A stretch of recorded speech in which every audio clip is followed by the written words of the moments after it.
her family. Let us continue to entrust her soul to the loving presence of the Lord. Please all stand as we begin our celebration.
Let us begin our celebration in the name of the Father, and of the Son, and of the Holy Spirit. Amen. The Lord be with you.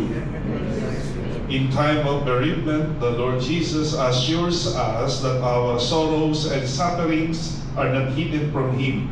May our Eucharistic celebration and our whole life be a sharing in the suffering and death of Jesus, so that we can rise with Him in glory. Brothers and sisters, let us acknowledge our sins and so prepare ourselves to celebrate the sacred mysteries. You raise the dead to life in the Spirit. Lord, have mercy. Lord, have mercy. You bring pardon and peace to the sinner. Christ, have mercy. Christ, have mercy. You bring light to those in darkness. Lord, have mercy. Lord, have mercy. May Almighty God have mercy on us, forgive us our sins, and bring us to everlasting life. Let us pray. O God, Almighty Father, our faith professes that your Son died and rose again.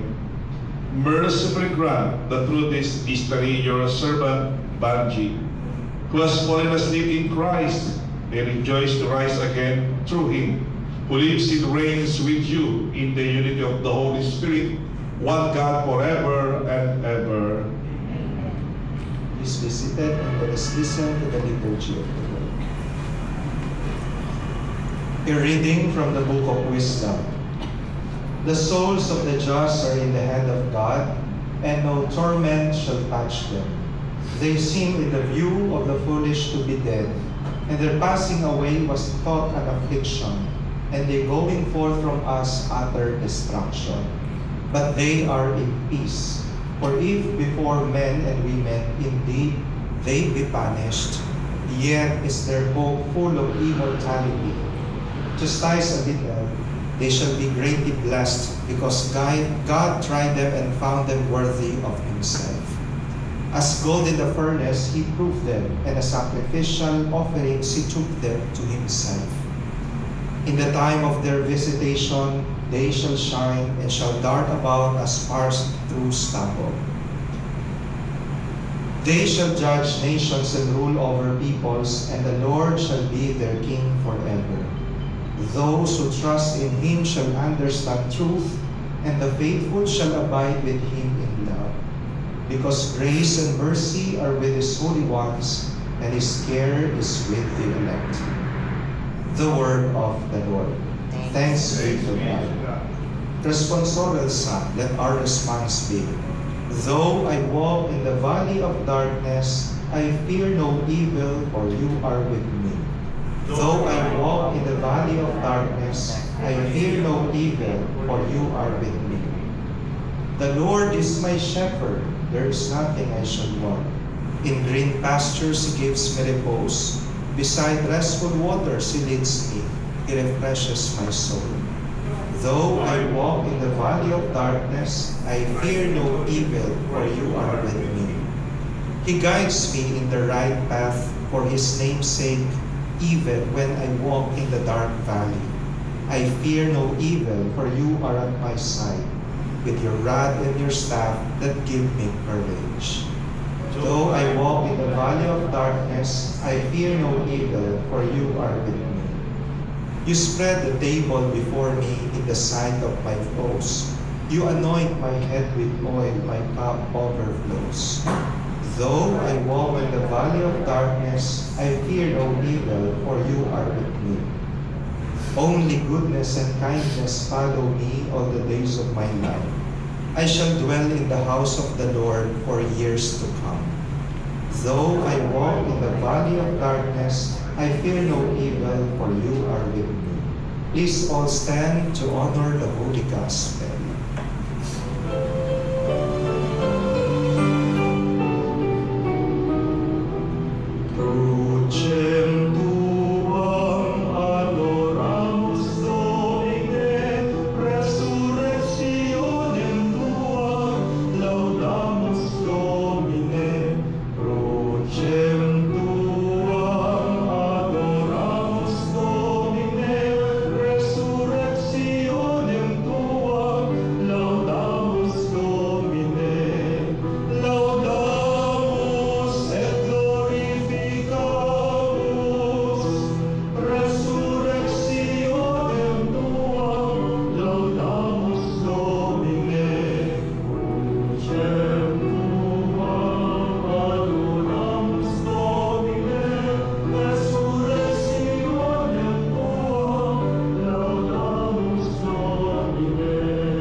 The Lord be with you.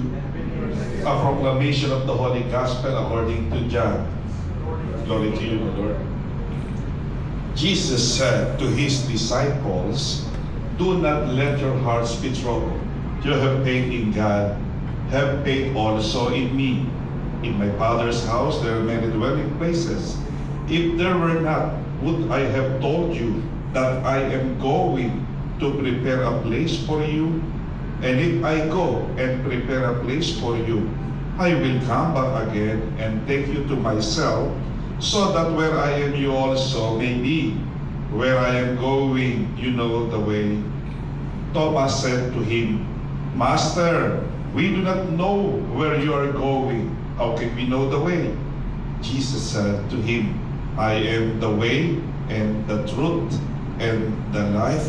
No one comes to the Father except through me." The Gospel of the Lord. Praise to you, Lord Jesus Christ. Please be seated. Together with Father Al, we express our condolences to the family of Ma'am Banji, to her friends, colleagues, as well as relatives and those who know her very well. Good evening. Is it a good evening? Pleasant and blessed evening to everyone. We tend to forget that death is a form of healing of God. I will repeat it again. We tend to forget that death is a form of healing of God. Nakakalimutan natin ang pagkamatay ay paraan ng pagpapagaling ng Diyos. Kahit anong chemotherapy yan, kahit anong radiation yan, walang magagawa yan. Ang Diyos lang ang makapagdudulot ng tunay na kagalingan. We really wanted to prolong the life of Ma'am Banji through chemotherapies, through radiations, through medicine, through science, but we cannot prolong it. But God can prolong it through death. And that prolongment of life of Ma'am Banji will not be the prolongment here on earth. The prolongation of our life will be in the afterlife, to the eternal life. That's eternal. It's not temporary. Our life here on earth is temporary. The prolongment of our life will be in heaven. So, noong mga panahon sana na si Ma'am Banji ay nahihirapan doon sa kanyang sakit, we do not wish her to long live pa. Or to live long. Brother, hindi na dapat yun ang hinihiling natin. Dapat yung daging dasal natin ng mga panahon na yun. At alam ko, siguro nung nabubuhay si Ma'am Banjidor, pwede ba itigil na itong pain na ito? And that pain would end through death. Because that death destroys the poison of our sinfulness by the death of our own body. Ma'am Banji is not dead. She's still alive. No? Hindi dito. Hindi na natin siya makakausap. Hindi natin maririnig yung nakakahawa niyang tawa.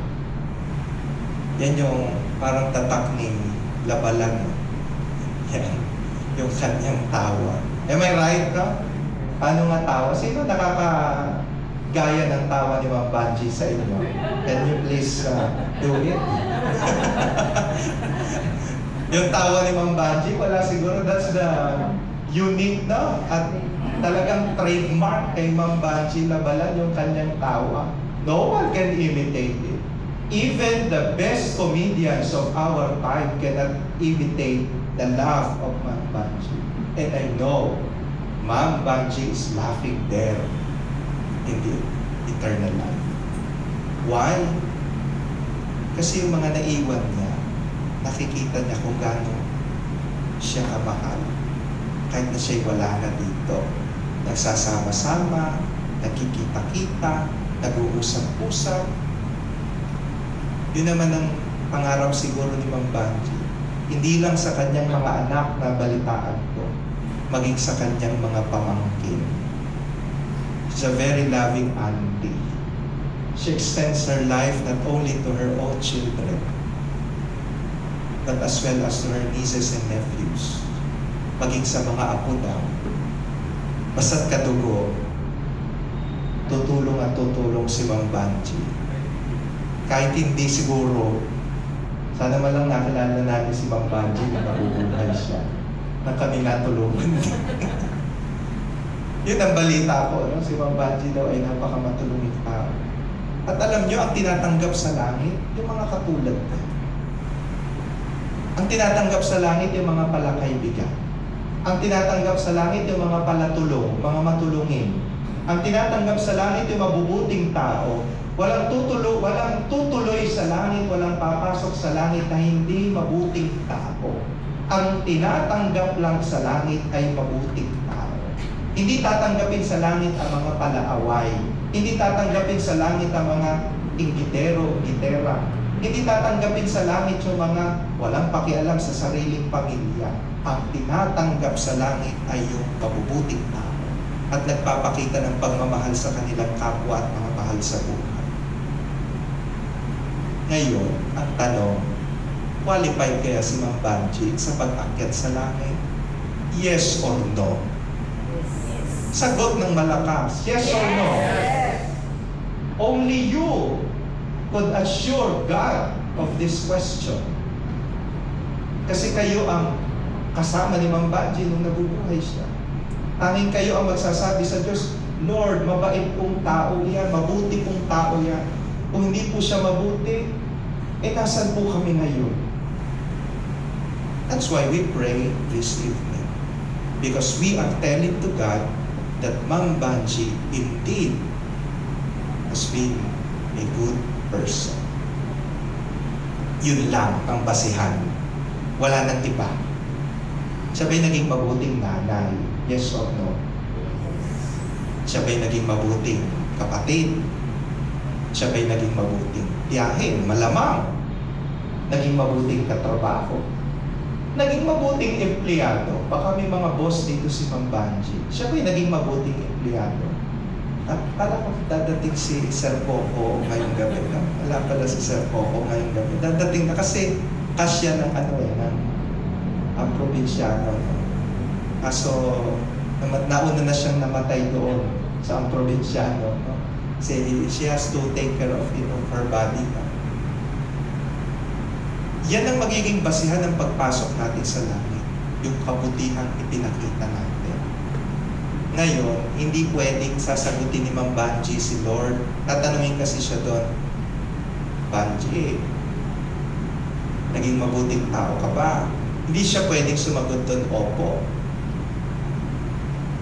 Magmumukha siya, mayabang. Sinong sasagot nun? Yung mga naiwan. Kaya dapat yung mga naulila, nagdarasal. Kasi sa pagdarasal, kinakausap natin ng Diyos.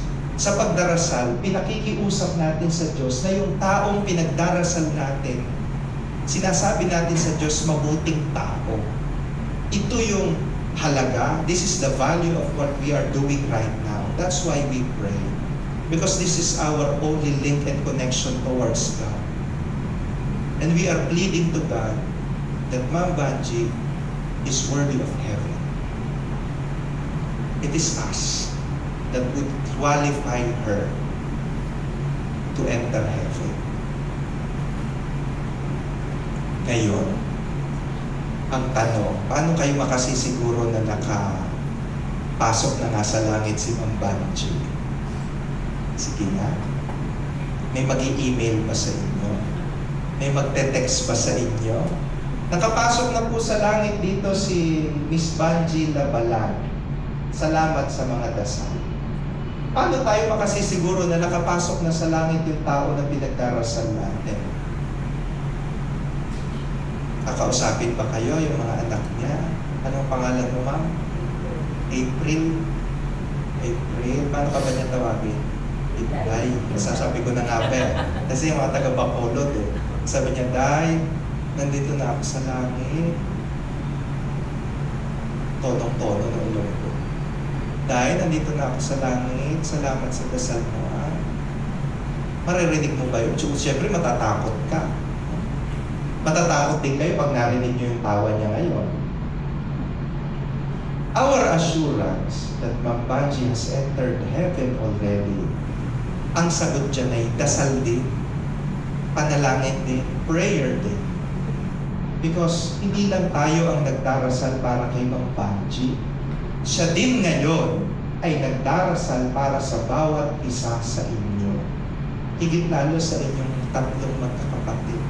4, binawasan ko. So, 4 na, kasi 3 lang yung kita ko kanina. Kaya sa inyong 4 na magkakapatid.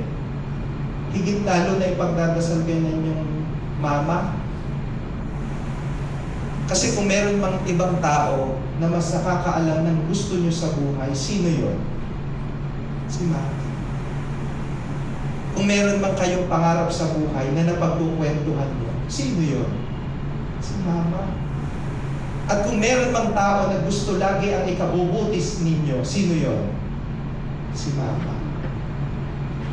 Kaya kung meron mang pagdarasal para sa inyo, para sa ikabubuti ninyo at ikatutupad ng mga pangarap ninyo, walang di iba yun kundi si Mama. Amen? Kaya ngayon din, habang pinagdarasal niyo siya, ipinagdarasal niya rin kayo. At alam niyo, pag natupad yung dasal na yan, ibig sabihin, nandun na sa langit si Ma'am Banji. Hindi ako makatulog, 3 araw naman, namimiss kita, patulogin mo naman ako.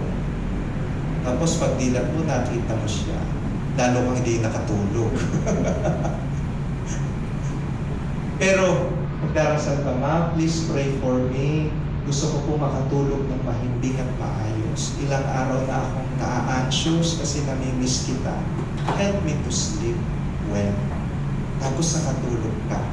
Mahimbing. Maganda yung gising mo kinabukasan. Ibig sabihin, Ma'am Banji is indeed praying for you.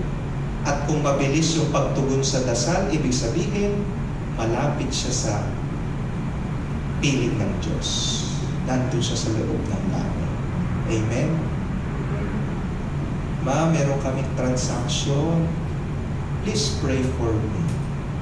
Ma, meron akong inaasikaso.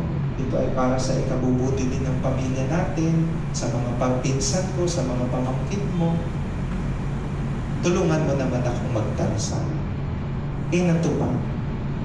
Ibig sabihin, nakapasok na sa langit si Ma'am Banji.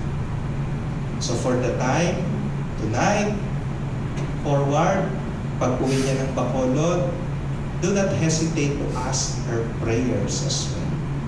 Don't just pray for her.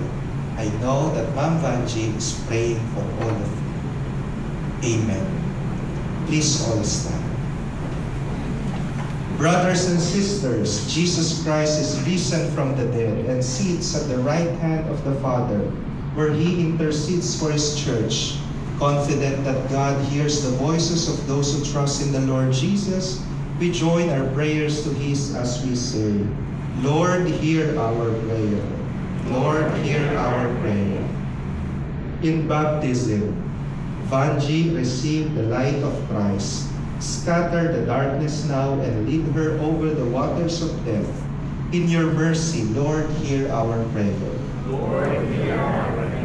Our sister Vanji was nourished at the table of the Savior. Welcome her into the halls of the heavenly banquet. We ask you, Lord. Lord, hear our prayer. Many friends and members of our families have gone before us and await the kingdom. Grant them an everlasting home with your Son. We ask you, Lord. Lord, hear our prayer. Many people die by violence, war, and famine each day. Show your mercy to those suffer so unjustly the sins against your love, and gather them to the eternal kingdom of peace. We ask you, Lord. Lord, hear our prayer. The family and friends of Vanji seek comfort and consolation. Heal their pain and dispel the darkness and doubt that come from grief. We ask you, Lord. Lord, hear our prayer. Lord God, giver of peace and healer of souls, hear the prayers of the Redeemer Jesus Christ and the voices of your people, whose lives were purchased by the blood of the Lamb. Forgive the sins of all who sleep in Christ and grant them a place in the kingdom. We ask this through Christ our Lord. Amen. Please be seated for the offertory.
As we humbly present to you these sacrificial offerings, O Lord, for the salvation of your servant Banji, we beseech your mercy that she who did not love your Son to be a loving Savior may find in him a merciful judge who lives and reigns forever and ever.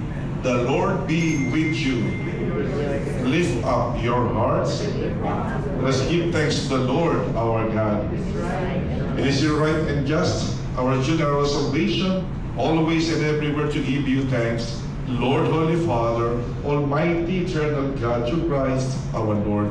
For as one alone he accepted death, so that we might all escape from dying. As one man he chose to die, so that in your sight we all might live forever. And so, in company with the choirs of angels, we praise you, and with joy we proclaim.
Position as a sign of reverence. You are indeed holy, O Lord, the Father of all holiness. Make holy therefore these gifts, we pray, by sending down your Spirit upon them like the dewfall, so that they may become for us the body and blood of our Lord Jesus Christ. At the time he was betrayed and entered into his passion, he took bread and giving thanks, broke it, and gave it to his disciples, and saying, "Take this, all of you, and eat of it, for this is my body, which will be given up for you."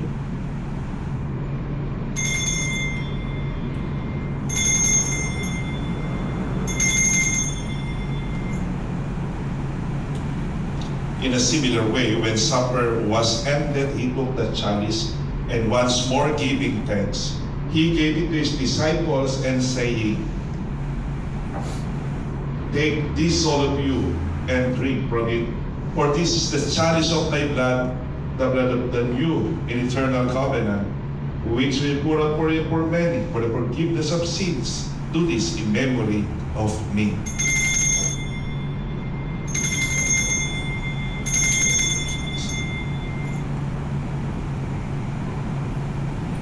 The mystery of faith.